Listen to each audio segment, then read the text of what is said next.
see them talk say, make we off mind. But thank God say, Maiyegun don't come. So my people make you ladder. Oh, yo, yo, Maiyegun don't come. Oh, yo, yo. My people make we shout. Oh, yo, yo. Maiyegun don't come. Oh, yo, yo. Thanks for joining me. So the development from Nigeria, as usual, because it's like episode by episode and it is never ending. But one certain thing that is indisputable is the fact that Nigeria is now the textbook definition of a failed country. And I'm going to take you through that this afternoon. To those who still believe that Nigeria can still be saved, rescued, you have no idea of what you are talking about. Today in Nigeria, like never seen before, Nigerians are more divided. Nigeria is more ruined. Nigerians are more killed. Terrorists are champions. And talking about them will soon become a crime. You shouldn't talk about them. A country that their own military cannot protect their citizens, but they are willing, ready to obey the directive of religious crooks called sheikhs, speaking on behalf of terrorists, telling the military, the security, what they should do or how they should treat terrorists. Meanwhile, the citizens themselves, many of you, who are the victims of all this terrorism, who will be victims of the terrorism for those who haven't yet, because the whole insecurity in Nigeria as we speak is being democratized, just like what we would expect from the Nigerian democracy, which is a fake democracy, by the way. But one thing that is being democratized in Nigeria is the injustice. Do you know that the fact that your government can protect you and you don't have any right to protect yourself, or they will send their soldiers after you? That alone, that abuse alone, that you can't defend yourself is enough, in my own opinion, for you to know that you are living in a failed country. Let's get started. When this lifeless Mugu was in America, Mr. President, welcome. And I've been a student of Nigeria for many years. And first of all, I want to tell you that I have never seen such a hopeful attitude toward Nigeria and the United States as since your election. So I think we all here want you to succeed. My question relates to another area of Nigeria that hasn't gotten much attention during this trip, and that is the Niger Delta. It's a challenge that you're going to face. I wonder if you would tell us how you intend to approach it, with particular reference to the amnesty, bunkering, and inclusive development. Thank you. Inclusive government. Inclusive government. How you include, women, youth. I see. Yes. I hope you have a copy of the election results. Naturally, constituencies, for example, that gave me 97%, cannot, in all honesty, be treated on some issues with constituencies that gave me 5%. I think these are political reality. While certainly there will be justice for everybody, everybody will get his constitutional right. But while the party in constituencies, by their either sheer hard work, they made sure that they got their people to vote and to ensure their vote count. They must feel that the government has appreciated the effort they put in putting the government in place. I think this that's really fair.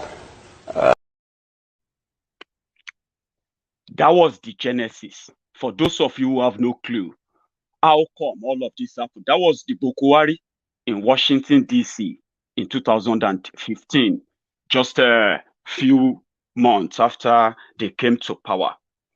Greed brought Nigeria, finally, greed, the selfishness of the elite of Nigeria, their greed has finally brought Nigeria to our knees. Their greed, from what we gathered, those who have become victims of kidnappings in northern Nigeria, especially the recent ones, and even Sheikh Gumi, the Kaduna Osama bin Laden, that is now the national negotiator for the bandits and all these terrorists, they said these guys were promised. They promised this guy that if you help us bring Nigeria down, when we gain power, we will reward you. And when they gained power, just same way they told you about 97% versus 5%. That, once the people who give me 97%, they must be seen to enjoy more than the people who gave me 5%. That was the same promise. The 97%, among them are these terrorists who are taking over Nigeria now. It is a non-stop jihad. It is something they brought them to do in Nigeria if they had lost the 2015 election. So the greed, the selfishness of the Nigeria political elite has finally brought Nigeria to our, unfortunate knees. Let's take it from the start. Today, 5 years or 6 years ago, when these criminals were jumping up and down, doing this, if you can remember. We work with you to build a Nigeria that is not corrupt. I bring you a message of hope.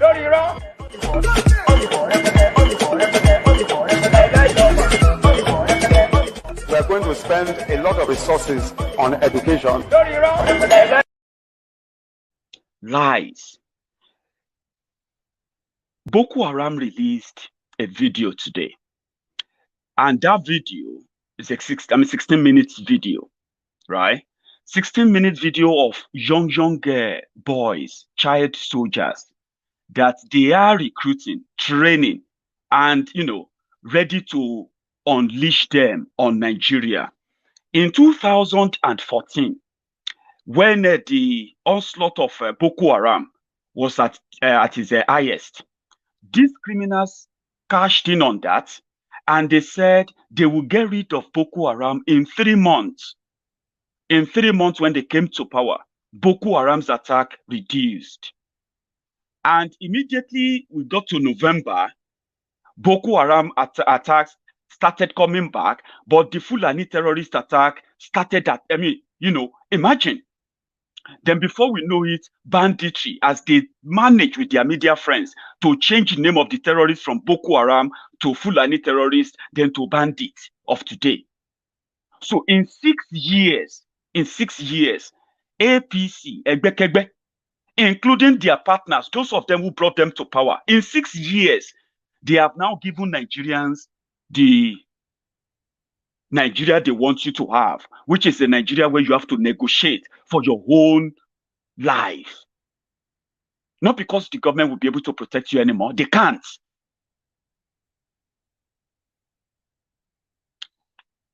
When they were coming to power, Chibok girls were kidnapped and the news was everywhere. It was the first of its kind. 219 schoolgirls reportedly kidnapped in Chibok by Boko Haram. 2 days after, Shekau uploaded the videos of Chibok girls in his custody. People were asking, how did Shekau manage to move 219 schoolgirls undetected, despite the presence of the military? And even though, with the presence of the military in Borno, how did they manage? It was the first of its kind. And it was like, that was it. if nothing was done, if people didn't do anything, Nigeria was going to blow up. So they cashed in on that. The people who organized the kidnapping cashed in on that to gain power. Today, they are governors, they are senators, the president, you have them everywhere. They have access to everything. And you will think, that should never happen again. How? It is unthinkable. It is unimaginable. Like, even if you say there is no security, but once they begin the attack, what about the parents? What about the community? Are they unable to actually raise alarm to the point that the security can respond, the helicopters and the Air Force and all that can respond? This should never happen again. It was the last thing that so many people wanted to have with Jonathan. They don't want to listen to anything anymore. How could that happen? Then Bukwari offered to be the savior, the chairman of those who will end up kidnapping you and offering you conditional citizenship now. So if you call yourself a Nigerian right now, you may not know. What you are indeed calling yourself is that you have what is called the conditional citizenship. And do you know that since this APC, Egbekegbe, since they came to power, over 870 school children have been kidnapped. Can you beat that?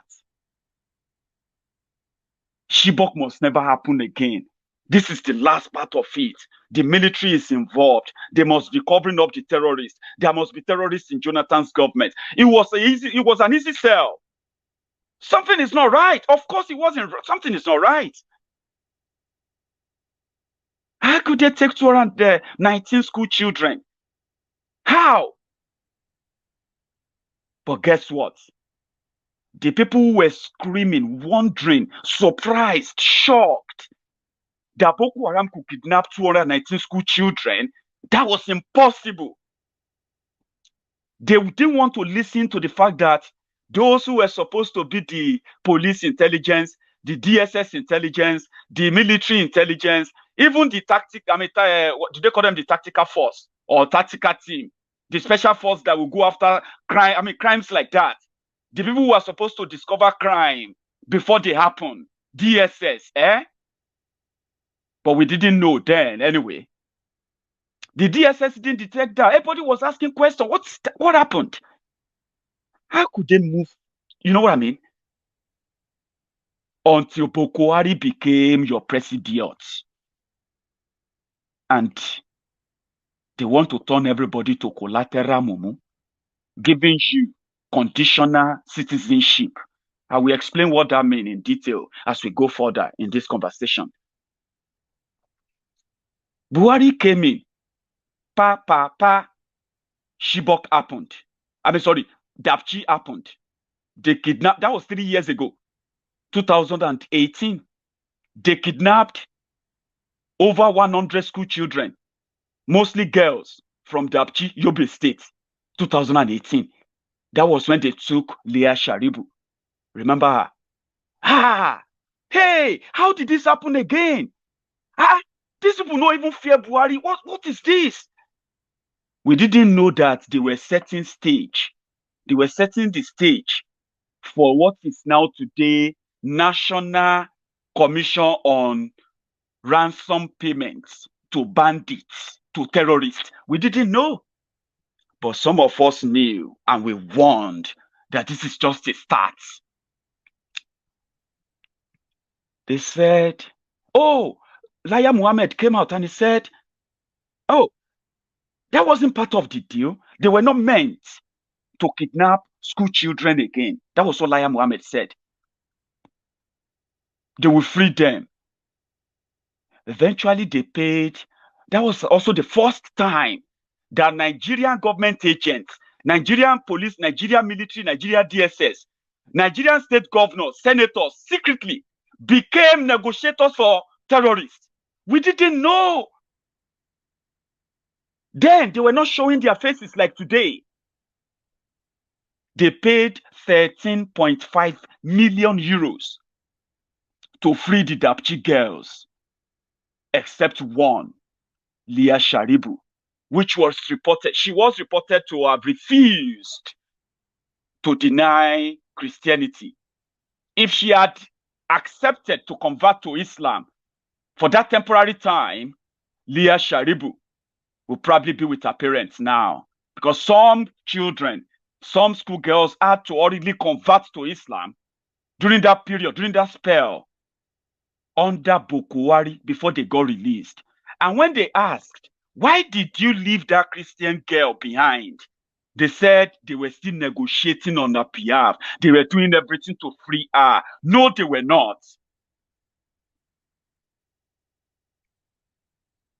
After that, Kankara happened. After Kankara, Kagara happened. After Kagara, a new one in Zamfara happened.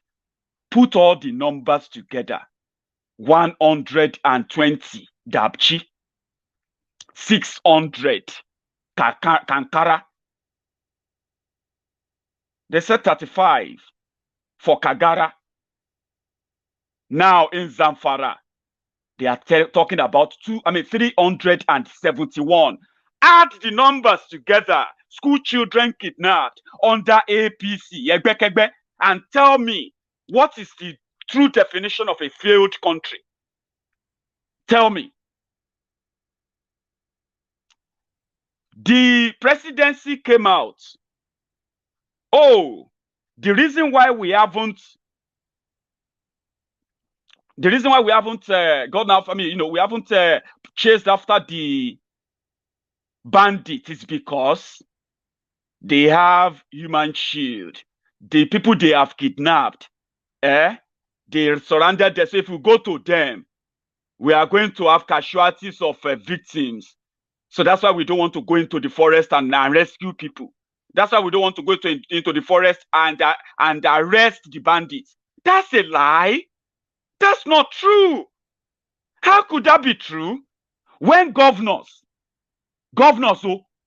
are meeting bandits in public, the governor of Katsina State, his name is Bello Masari, is the former speaker of the Nigerian House of Representatives.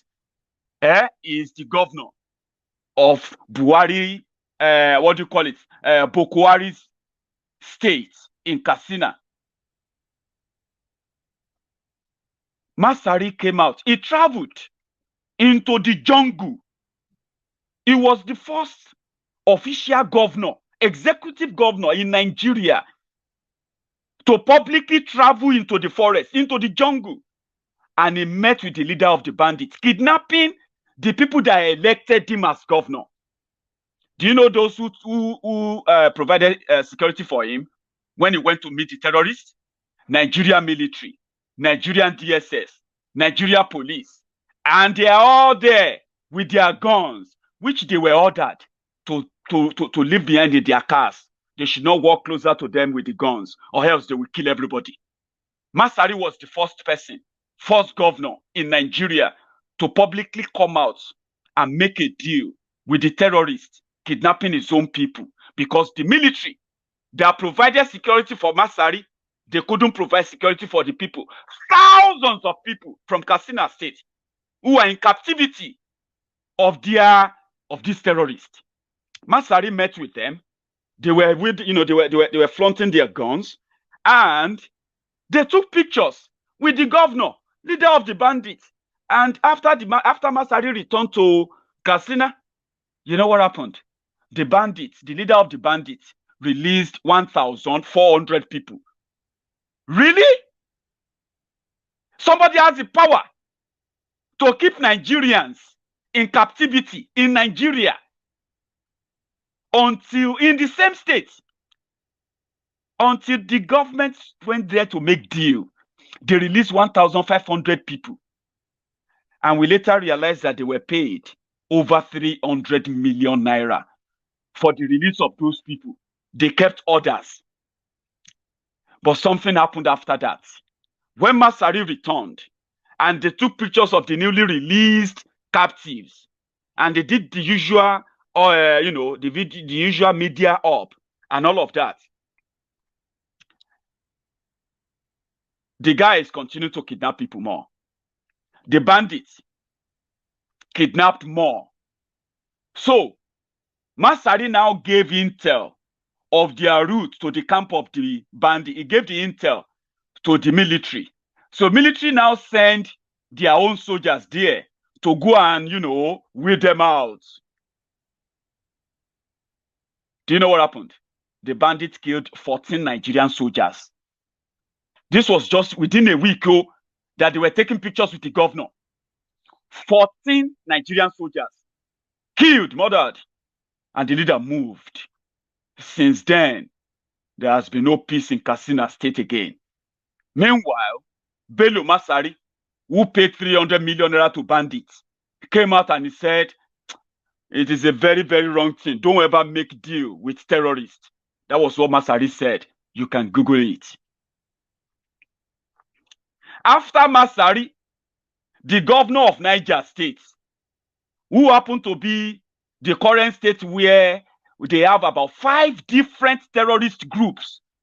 Nigerian soldiers don't go after them. Nigerian DSS is not investigating to arrest them. Even if, and they know all their camps, like Gumi said, the governor, the person that is campaigning for you to accept the terrorist is the governor of Niger State. Watch this. I also understand some of these bandits are tired. They need to be looked after. They need to be we need to train them, to engage them. I think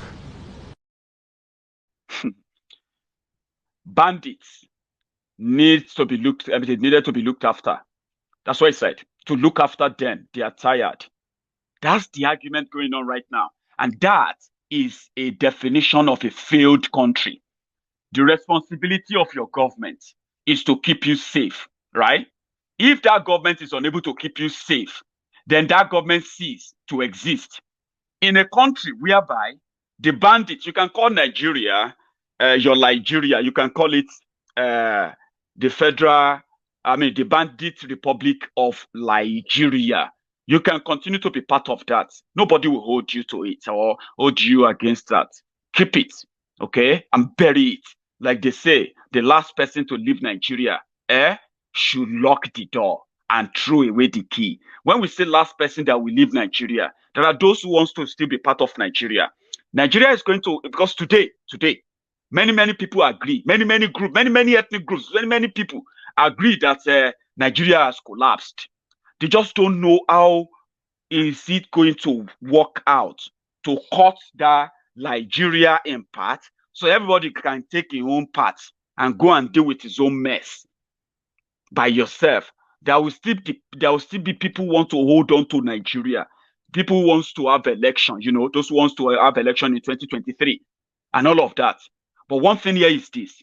The current mood of the entire country is that it is either everybody sit down and discuss if they still want to be part of Nigeria or not. Or Nigeria will have to break up by fire or by force. See, Nigeria fought one civil war. It was one-sided. You see the one that is coming, Nigeria will not survive it. So if you are the last person to hold the Nigerian flag when that moment comes, when you want to close the door, because you're going to leave Nigeria at the end of the day, okay? So when I say leave Nigeria, it's not just about you leaving and flying out of Nigeria now. Nigeria will eventually leave everybody, right? So those who are holding on to Nigeria can hold on to Nigeria to the last. Yes, there will be people too that will hold it to the last. But you, that will be that last person. When you finish, when you want to close the door, make sure you lock the door and throw the key away because you will never see that Nigeria again. You know why? When the impunity got so entrenched in what they brought in as a government, Maiyegun Allah started their own national vigilante. Who is Maiyegun Allah? Why are you not worried? How come Maiyegun Allah is here to use their vigilante to protect the school children in northern Nigeria? At least, that is where you have 70% of the total land in Nigeria. The northern Nigeria holds over 70% of the landmass of Nigeria. Why is Miyegun Allah not using their security forces to protect the school children in the north? Since Boko Haram cannot protect you, Miyegun Allah now is now security agent. Miyegun Allah is now government contractor. Miyegun Allah is now the spokesperson for the terrorists in Nigeria. Sheikh Gumi, the national negotiator, the commission of banditry in Nigeria. Now, that's the country. So if you look around, you will see Yorubas will be, we have to protect ourselves. So, no, forget about the Omo and the Yorubas. I'm not talking about them. I'm talking about the real Omo called Yorubas. Okay? Let those who wants to have election in 2023 continue to for that period. I mean, hopefully. It is it will be very alarming if indeed all of this is about the politics of 2023. But some people say perhaps that's what it is about. Whoever is instigating, supporting all this, funding all this because of politics of 2023, well, that is very sad, because what it means, you may not have a Nigeria for 2023. I mean, that's the truth. The way we are going, the tension in the land now is so high. The level of discontentment, the level of disenchantment, of frustration in the country now is so high that for me, I'm not about to be discussing about 2023. It is to discuss about 2021. Can we survive 2021 to December as one united country? That is the real issue. The clock is ticking. We are sitting on a time bomb. And that is why whoever is in any position of responsibility in terms of governance today should be having sleepless nights as to how do we curb this insecurity and how do we begin the process of uniting the people again. Because the people have perhaps never, in my lifetime, never been as divided as this. Are the people really divided? Or is it a superficial division when we talk about politics? The level of suspicion, mutual suspicion, has risen very, very high. Distrust. Then the distrust between the government, those who run our affairs, and the people has never been as high as this. I mean, just go on the streets and do a voice pop and ask people how much they trust their leaders. The level of distrust today is very high. It's as if the leaders are living in their own world. A situation like we said, Nigerians are saying, you mean hundreds of Nigerians are being killed every day and thousands are being kidnapped every day and the president does not see it fit to address the people? What kind of a president do we have that doesn't consider it to address the people, call for calm, assure, even if you are not succeeding in the war front, keep assuring the people that your appointee.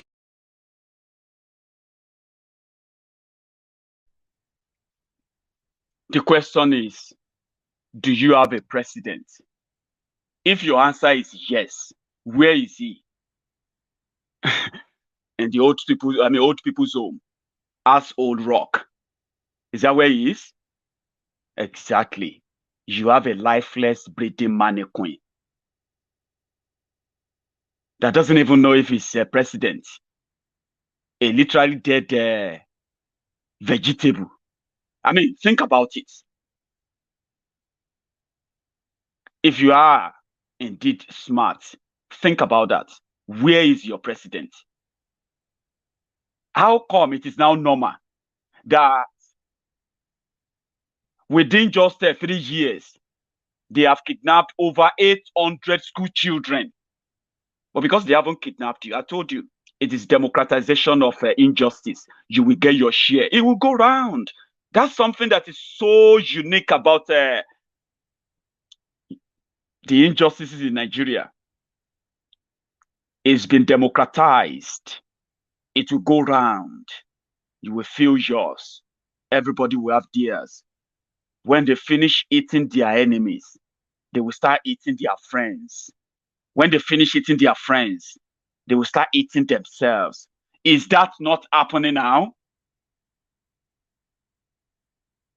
For 6 years, they gave bandits, terrorists, the open check to do whatever they like. For 6 years, they were busy putting together state policies that protects only terrorists, giving amnesty to terrorists, rehabilitating terrorists when they are still killing and kidnapping people. No prosecution for those who have committed these crimes. No end in sight for this terrorism. All they have been asking is, you either take the condition for peace, or we will just let everything go on and go up in flames. What kind of country is that? A failed country. It may be tough for you to know, to agree, but it's not really that tough. It is just your mentality that is playing game on you. And I understand too, it doesn't matter how educated you are, how exposed you are, or how rich you think you are. Yeah? With what they have done to the psyche of average Nigerians, none is spared.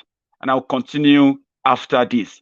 Example, textbook definition of a failed country. We will take it to another level next. Watch this. Mr. President has no respect for the National Assembly. We must hate, and that's the painful part. Our resolutions don't mean anything. Our bills that are passed are not assented to. The more you say it, the more annoying it is to the president. He will never change them. Therefore, Mr. President, please, I want us to have a costly look at Section 143. Section 143 is not about removal of Mr. President. There are certain actions that the National Assembly can take. I am not saying the president must be removed. No, it will be premature. But let us take a resolution signed by 1/3 of us, of members of the National Assembly, and sent to him. That again, we are not prodding him, we are compelling him. That, Mr. President, we want to inundate you with the insecurity in this country. In my position, I'm not asking for his impeachment. I'm asking that he be compelled. Is Mr. President waiting for us to bring a formal motion to the floor of this House to say we've passed a vote of no confidence? Is that what they are waiting for? We should sit down within ourselves and say it as it is and take appropriate actions. Mr. President, if you have any problem with that, allow the Senate to do it. We understand your position. You're in a difficult position.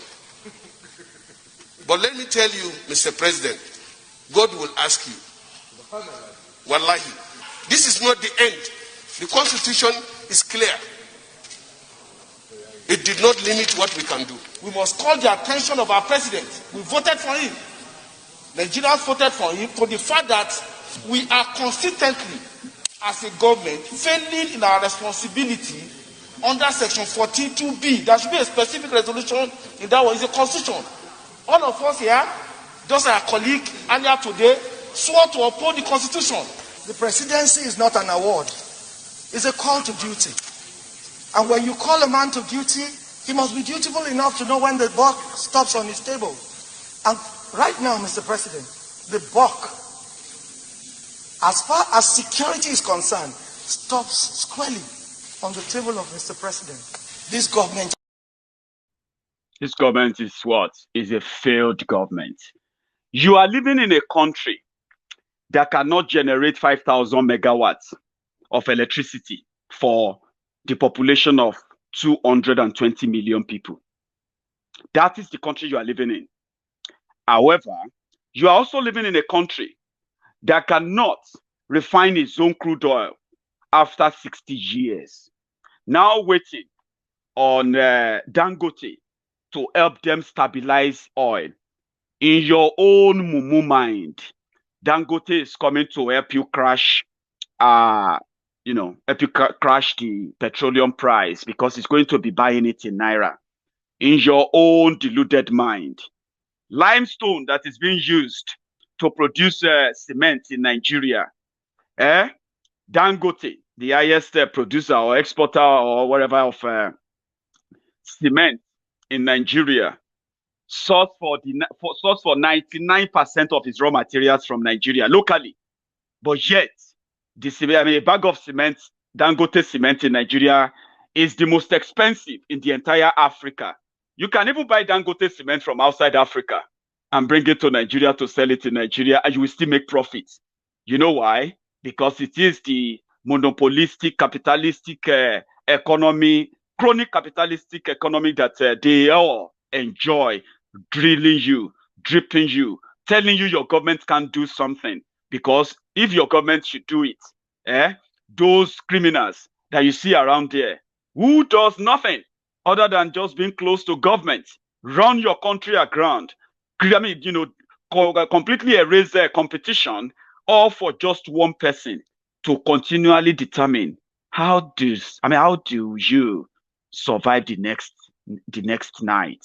That's also part of what you should know about a failed country, a country that repeatedly pay terrorists on the side. Like Amechi said, one day you will agree that it is better to come out and tell the elite to F off. I'm saying this because I won't be the first to say it. A failed country like Nigeria that can't protect our own children. In northern Nigeria, in southern Nigeria, tell me, why should you still be part of that country by any means? Because why is the question. Amechi said they are waiting for a day you are going to really deal with them. One day, they know it. They know it. There must be mass action. There must be mass action. I continue to say people must come out to the streets. You see, one thing about Nigeria is the moment they see the police and the army, they run away. And that's because most of the people who come out actually are not poor people. They are rich men or rich men's children who want to enjoy themselves. The day the poor hit the street, then all of us will be on the run. All of you will be on the run? Yeah, including you. You're already on the run, so you're in America here. Yeah, you're right. But seriously, are there times that when the elites, the people in political power in Nigeria, the rich people, which you all meet all the time, are there times that you're afraid that one day the poor could actually come out? No, I don't know about others, but me, I do. You do? Yeah, I do. I believe that one day, if we're not careful, but what we're doing, if you ask me, is not revolutionary. What we're doing, the 7 of us and the rest governors who support us, is to save the ruling class from themselves. Because actually, the way we are going to self-destruct. Or the way we're going, people will rise up one day and come after us. Do you think other people are worried about that? No, I don't know. I've never had that discussion. Yes, people will rise. There are moments that people will rise from the north, from the east, from the west, from the south, from everywhere. Still them talk say, make we off mind. But thank God say, Maiyegun don't come. So my people make you ladder. Oh, yo, yo, Maiyegun don't come. Oh, yo, yo. My people make we shout. Oh, yo, yo. Maiyegun don't come. Oh, yo, yo.